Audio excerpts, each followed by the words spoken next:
श्रीमंत सेठ के यहां मैं गया और जैसे ही गया तो संगमरमर की चमचमाती पत्थर से बना हुआ एक मंदिर देखा। उसमें मेरे आराध्य राम जी विराजे थे। मैंने सोचा परम वैष्णव का घर है। मेरे आराध्य का दर्शन हो गया। सेठ जी ने बताया ये पत्थर विदेशों से बुलवाया है महाराज जी मैंने, और देखो कितना सुंदर मंदिर बनवाया है। घर में प्रवेश किया तो ऐसा लग रहा था स्वर्ग के किसी बड़े दिव्य महल में प्रवेश हो रहा है। और इतने बड़े महलों में जब मैं गया तो मैंने कहा सेठ जी परिवार के बाकी लोग कहाँ हैं? तो सेठ जी ने जो उत्तर दिया वो मेरे अंतःकरण से आज तक निकलता नहीं है। सेठ जी ने कहा 4 बेटे हैं महाराज जी। एक बेटा मुझसे बिल्कुल बनती नहीं तो मुंबई में व्यापार संभालता है दूसरे इलाके में। छोटा वाला बेटा है उससे मां की नहीं बनती है तो वो दिल्ली का व्यापार देखता है। 2 और बेटे हैं इसी शहर में रहते हैं अपनी अपनी पत्नियों के साथ में। मैंने सोचा चलो ठीक है आजकल के बेटे ऐसे ही होते हैं, कोई मुश्किल नहीं। यदि बेटों ने माता पिता का साथ छोड़ दिया तो कोई मुश्किल नहीं, बहुएं आई होंगी चले गए होंगे, जीवन है। मैंने ज़्यादा रुचि नहीं ली उनकी बातों में। मैंने भी संतोष से कहा ठीक है कोई बात नहीं, प्रेम से बैठिए। फिर मैंने बहुत देर बाद पूछा आपकी धर्म पत्नी? तो बोले उनसे हमारा आजकल बनता नहीं है।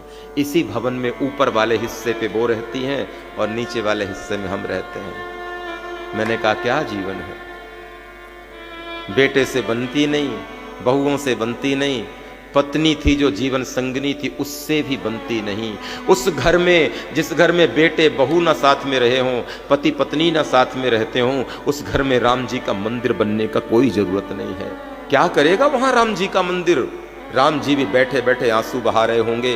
राम जी की संस्कृति जोड़ने वाली संस्कृति है। राम जी के परिवार में इतना बड़ा विघटन आया, राज्य मिलने वाला था और मेरे सरकार 14 साल के लिए बन गए।